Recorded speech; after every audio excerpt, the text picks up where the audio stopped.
York City.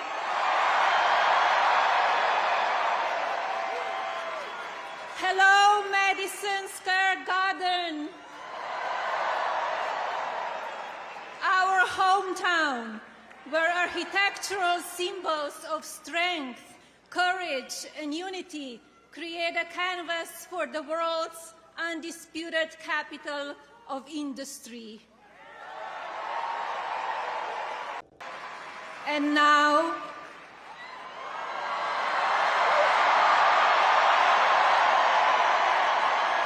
please welcome our next Commander-in-Chief, my husband, President Donald J. Trump.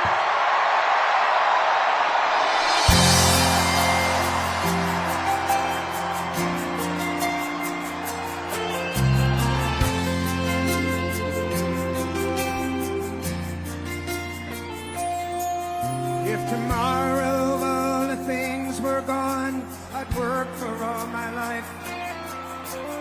And they can't take that away.